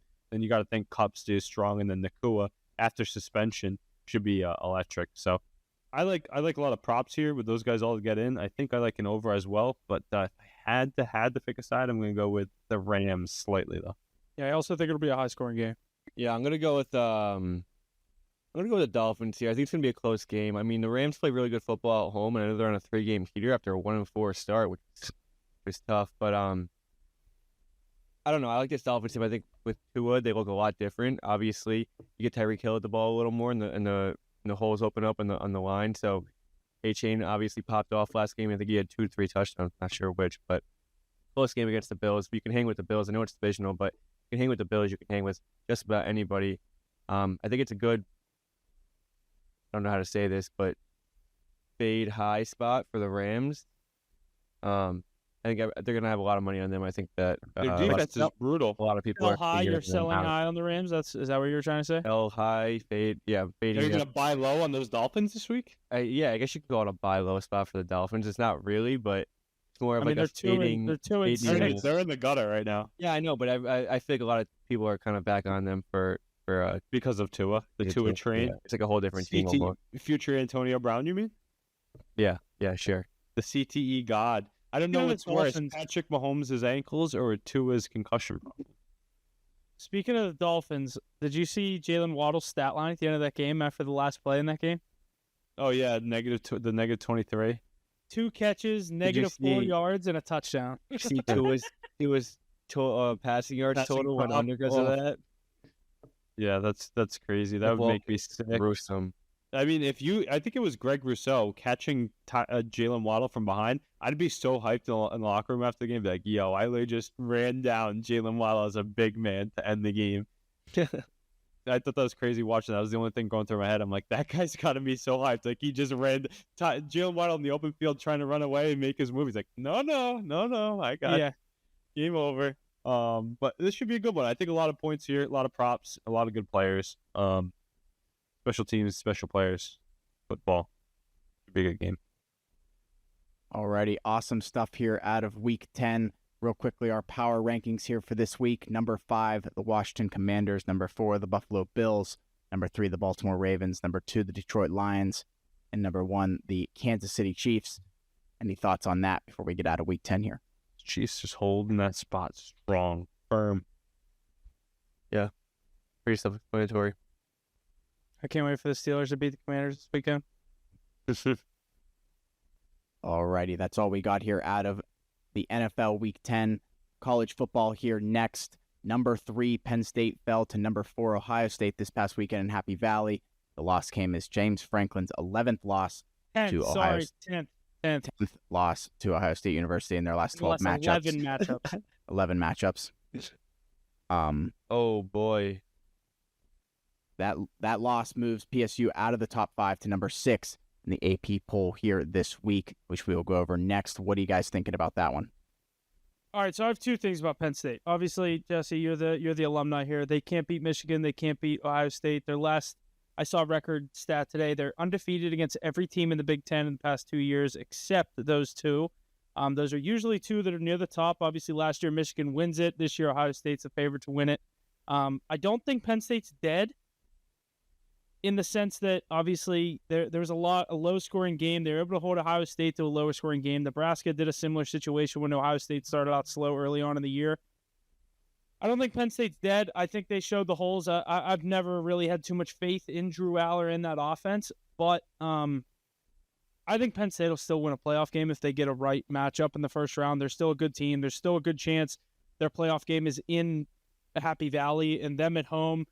as long as it's not against Ohio State or or Michigan, there's a good chance they win that game. So I do still think Penn State's in a position to make the playoff, win a playoff game, but national title, I think that's off. Yeah, I was gonna say I think that they're definitely gonna make a playoff game. You think they win a playoff game? Because, like I said, it's most likely going to be in Happy Valley. I think it depends on a matchup. I think if you run into an Alabama, no. I think if you run into even like an Indiana at this point, I don't think. What about like a BYU? I think they'd beat BYU. Yeah, probably. I just think the Big Ten. They just make them play Big Ten football. Yeah, you know Big what I mean? Ten is much better than the Big 12. But I mean, you run into, oh geez, I don't even know who's down there. Iowa State. I think Iowa State could handle them. Yeah, there's a boy like obviously Boise State's going to be like 12 seed or over anyone. Yeah, I bet like I'd have to look at let me look at the top 10 rankings real quick. Should we go through them? Yeah, go ahead. Go through the top 12. Really, we should just do 12 because those are the teams that would be in the playoff. Do 12 right today. Alrighty, Oregon at 1, Georgia at 2, Ohio State at 3, Miami at 4, Texas at 5, Penn State 6, Tennessee 7, Indiana 8, BYU at 9, Notre Dame at 10, Alabama at 11, and Boise State at 12. I'm taking Penn State over two of those 11 teams, I should say. So you wouldn't pick them to beat Alabama, and you wouldn't pick them to beat Notre Dame or Tennessee. I would take them over BYU, Boise. I might take them over Notre Dame. I think that would be a hell of a game. If it's at Penn State, I would take Penn State. James Franklin does not win important. He doesn't win big football games. He doesn't win close football games. It's not how Penn State rolls. We've never seen them in the cross conference situation in a situation like this. That's why I think this playoff's going to be so unique. Because we're so used to. You've also never seen them. You've only seen them like their only big games have been against Big Ten opponents. So you're just Ohio State or Michigan. You're just saying hypothetically they could beat a team out of conference when we've only seen them lose to good teams. Exactly. So I just don't think that they're going to be able to beat a team like that. Yeah. Believe me, I know exactly what you're saying. I definitely wouldn't take them against Tennessee. Indiana's hot. Are they actually good? Are they hot? I haven't watched Indiana. We'll find out in 2 weeks when they play Ohio State. I was just going to say, and I know they haven't played Ohio State yet, so we'll see what happens there. I definitely would take them over BYU. That's the one that, like, the one Power 4 team that I'm like. I don't think BYU is going to end up in the college. I don't think they make the playoff either. I think they lose one game in the Big 12, they're out. Yeah, 100%. Yeah, because the only Big 12 team to make it's going to be, dude. BYU is the top seed conference champion right now. They'd have a bye week. Yeah, they are because they're ranked 9th, but they'd be a 4 seed. Iowa State's going to win the Big 12. Colorado, man. Ace on cue. What are we talking, football or basketball? Colorado's going to win the Big 12. Oh, Colorado. Travis Hunter and Shedeur Sanders are going to be in the college football playoffs. If you tell me I'm wrong, you're crazy. No, I think that TV wants that so bad. I think they have a decent chance. They just got to win a big game. Probably they have to win the Big 12 championship. If Shedeur and Travis Hunter want to go in the top 5 like they're projected to be, they have the ability to do that. I know the rest of their team isn't as up to snuff as the rest of the groups, but those two players together can do it. And give me Shedeur Sanders versus Cam Ward in the first round of college football playoffs. Yeah, you don't want to see that. Yeah, I don't think you want to see that again. But Travis Hunter's going top 5 regardless. I think that's inevitable. I mean, hey, Miami's the one team out of those top ones that I think could end up slipping one. Miami Colorado's going to be towards the back. Points last week to Duke with 10 minutes left in the third quarter and covered a 21-point spread. Yeah, they've been down so much. Why do they go down so often? Because they're just waiting for Cam Ward to do whatever the fuck he does. Dude, they should have lost to Virginia Tech. I still think that was a touchdown. Yeah, I remember that too. That was a Friday night game. It was. I think it was. But still, that's what I'm saying. Is the moment too big? Are these moments too big for Miami? Well, they're undefeated. Could that be the spot they need? They're undefeated, so they haven't seen a too bright of a light just yet. Yeah, that's what I'm saying. Honestly, if anything, they're winning the close games. They're winning in crunch time. So it shows more than anything. I don't know though. Travis Hunter, Shedeur Sanders can never count them out. Two best players on the field at any given moment. Okay, Huff, question. Who are you taking? Would you take Colorado over any of those top 12 teams right now? Like, do I think they should be in? Do you think that they would beat any of those top 12 teams right now?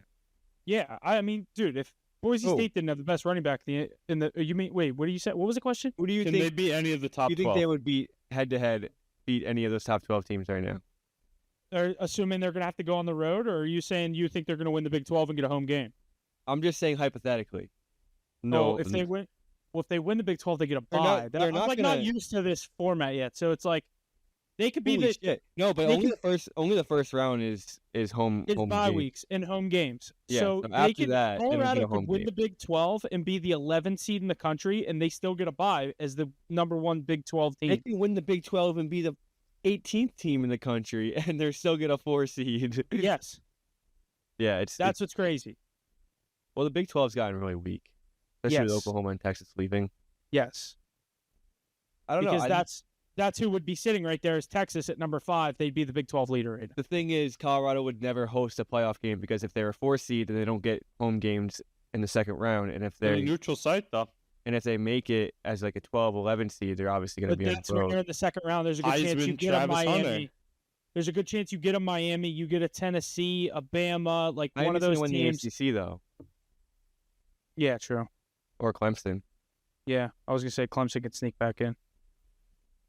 I don't know. Well, obviously, a lot is still up in the air. I think that it's going to come down to the wire with a lot of these teams. Alabama is probably Here's going to who- find their way out. Here's who's on the border that's not going to make it. SMU, they're not going to make it. I think they get in. I don't think they'll get in.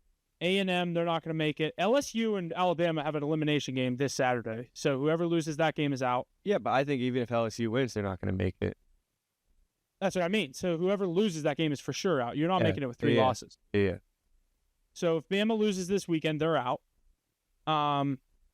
And who's Ole Miss play this weekend? That's the other one that is like Georgia. on the radar. Ole Miss is Georgia. basically out too. Yeah.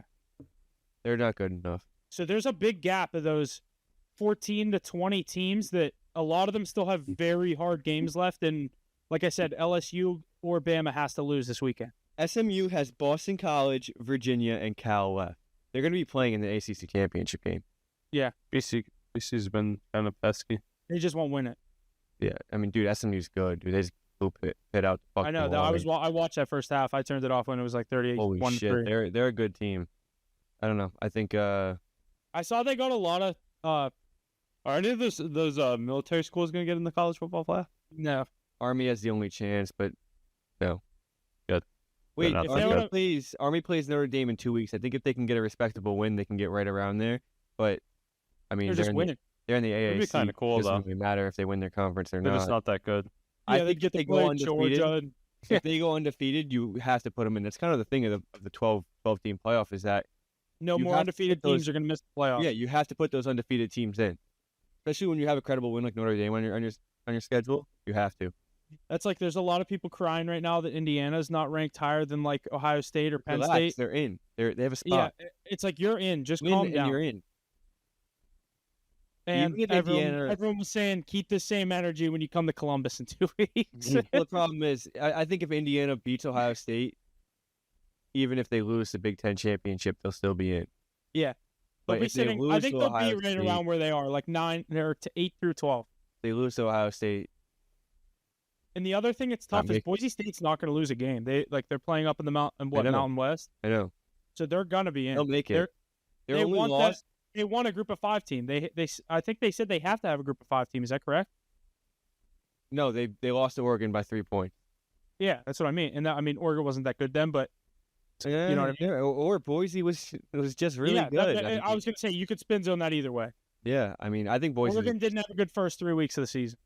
They have that one credible game against the number 1 team in the country, and they lose by 3 points, and they win out. Can you imagine if they would have beat Oregon in that game, how different the standings would look? Because Oregon's loss would have been to a Group of 5 team. They would have been like 9. That's the only thing is that they can't be a top 4 team. They'd have to be the 5 seed at best. Yeah. I'm interested for these playoffs. Yeah. When do they definitely. start? How many more games are left in college? It's week 11. Or I think it's 14 weeks. 11, 12, 13, 14. I think so. Yeah. Yeah, 'cause then week 15 is just like It says a bunch of to be determined. Yeah. yeah. Yeah, this is the closest college football will ever get to March Madness, and I'm excited to see the bracket when it's done. That'll be fun. Heck yeah, let's go through some of these top games here for this week. Florida at Texas. Texas 21.5-point favorites, total at 47.5. Any thoughts on this game? Florida's been pesky. They almost hung around with Georgia last week till a late interception. They were going to go down the field and tie that game. They were down 7. They threw a pick on their own 15. Obviously, Georgia put that shit right in. Florida covers as a 14.5-point dog. Texas coming off a bye week this week. I don't think Texas will have any issue winning this game. 21.5 points is a lot. Yeah, Texas is covering spreads left and right. I think they've come back down to life a little. Teams have kind of figured them out. Obviously not figured them out to the extent of Florida winning this football game, but I think Florida's a pretty good team, and I think that they'll put up a good fight. Lagway, he's good. They should have just started with him at the beginning of the year. What'd you say? Doubtful. Oh, yeah. Next game here, Georgia heading to Ole Miss. Georgia, 2.5-point favorites, total 54.5, minus 140 on the money line for Georgia. What do you guys think about this one here, 3:30? I would love to see Georgia lose this game. Ole Miss win this game. It's not going to happen. I don't think Ole Miss is going to have any success putting up points. Although Carson Beck has not looked good the past 3 weeks for Georgia. He's throwing the ball to any team. If you're wearing red and black, whatever the other team's wearing, he has a little bit of an interception problem right now. He's lucky that defense is good enough to keep bailing him out of these situations. That's the reason I'm not set on Georgia to win the SEC or to win. Go far in this playoff. Like I said, it's going to be a little different once I can see what the bracket looks like if they get the SEC championship and all that. But I see holes in this Georgia defense this Georgia team, despite them continuing to win games. Yeah, 2.5-point spread. You're going to see the world on Georgia probably. I think it's a game where Vegas takes another one. Yeah, I don't know. I don't want to say it reminds me of that South Carolina game last week when I said South Carolina was going to win, because I don't think Ole Miss is going to do that here. It would need to be a night game like that helped South Carolina in that spot, and that's why they rolled on Texas A&M. But I'd love to see Ole Miss win this game. I'm not going to pick a side in it, though, because exactly like what you just said, I guarantee there's already 85% of the money on Georgia. Next one here, Colorado and Texas Tech. Colorado, 3.5-point favorite. 62.5 is the total, minus 175 on the money line. Any thoughts on this one here at 4 o'clock? Yeah, I don't bet on Colorado, but I do think that they win this game. Probably cover the spread as well. They've been surprising teams left and right, and they've been definitely disrespected on that spread every single game. So I know Ace has been jumping on it pretty blindly, but it's been hitting for him. So, Puff, what do you think here? I am going to take Colorado here with the Heisman. I don't know. Ashton Jenny doesn't play for Colorado. Yeah, I was just going to say Ashton that. Genty plays the guys that are as good as me and you at defense. That's crazy. It's just the numbers that he's putting up. It's just fucking nuts. Mike Myers. I do like Colorado here. I think they'll cover this spread. I like the over 62.5. I hate taking overs in college football because of how many turnovers there are, but 62.5, Colorado can put that up. Texas Tech is an overs team as well. They're a respectable 6-3 themselves. Colorado 6-2. Obviously, everyone has all the hype on Colorado. They're everyone loves them each week. Everyone wants to see them get in the playoff. I wouldn't be surprised if they slip this up, but I think I'll take Colorado with the spread. Alrighty, and final one here, Huff, like you said, an elimination game, Alabama and LSU. Alabama the favorite here, 3 points for them, total of 58.5, minus 150 on the money line for Alabama, plus 125 for LSU. What are you thinking here? 7:30 p.m. Eastern. I'm going to take the Tigers in Death Valley. I said a couple weeks ago I will never fade LSU at home on a night game again. I don't care if it's against Alabama. Kalen DeBoer is going to get a rude welcome to this LSU-Alabama rivalry. I think LSU and Nussmeier have a big day. Lacey, that receiver, I think he's going to have a big day as well. I look for LSU to win this game on the plus 125 on the money. Bama -3, lock it in. Gonna be on my card. I like Bama. Bama, Colorado, parlay. Bang. Both on the road is scary.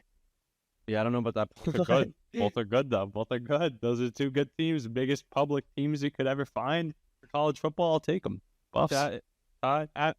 I learned my lesson when we took Ole Miss going to LSU at a night game. I can't do it again. Give me LSU to win this game. Ole Miss is not Alabama. Yeah, I think they have the same amount of wins, right? Yeah, they're both 6-2.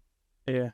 Alabama's going to get knocked out of the playoffs this weekend. First timers at expanded playoff, and Alabama will not make it. Interesting. In the Nick Saban era?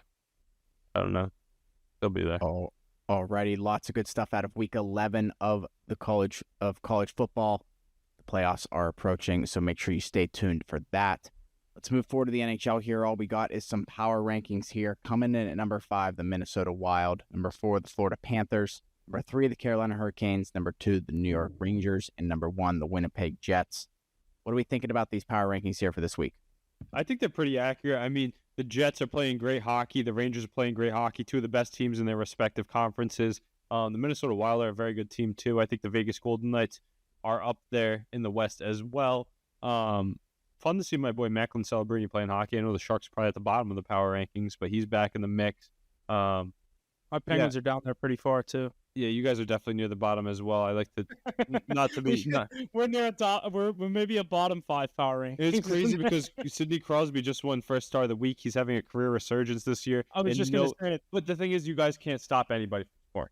Look, did you see the game last night? We were up 3-1 in the third period. You give up 2 to let them take it to overtime. The Islanders win it in the shootout. Yeah, that's the thing. You guys can't stop anybody from scoring. Nedeljkovic, your best goalie. That's a tough scene. They didn't address the goalie problems coming into the year, and that was the biggest issue they had. Meanwhile, my Bruins, like I said at the beginning of the podcast, they have an up and down season so far. Some people worried about Jim Montgomery being on the hot seat. He definitely could be. He benched Pastrnak the other day, been in the face of Marchand, but been getting them going. Bruins have been blessed the last couple of years with the setup they had going into the playoffs, posting the whole year. So it makes sense to have a regular year. But a lot of other good teams. Mackey's Rangers are carrying. They're just great. Shesterkin playing for the money, and he's worth it. The Panthers are getting back to full health, and they're doing their thing per usual. I think the Lightning have been up and down, but they're still a solid team. No Austin Matthews. Connor McDavid's playing hockey tonight. That's some great news. Love to see that. Maybe the Oilers can turn up a bit. Stars are great. The Hurricanes are great. Some sleepers to watch out in the Metro, though, are the Washington Capitals. They've been one of the hottest teams in the league, which is crazy. Coming to a lot of our surprise, we thought they were poverty coming into the year, but Ovechkin on a career pace to break the record this year. I don't know if that'll hold up. A lot of rebuild around them as well. But hockey's looking great right now. We got the 4 nations rosters dropping soon. A lot of speculation on that, so I'm excited to see how that goes. That's going to be it's going to be Sweden, Finland, America, and Canada. So that should be a pretty good tournament in the middle of the year as well. So I'm looking forward to see those rosters drop. But NHL heating up. We'll keep you guys posted as it goes. Got to get more plays on the card that we've been pretty successful to date, which is nice to see. Yeah. Awesome. Good stuff. Let's move forward to the NBA for our power rankings there.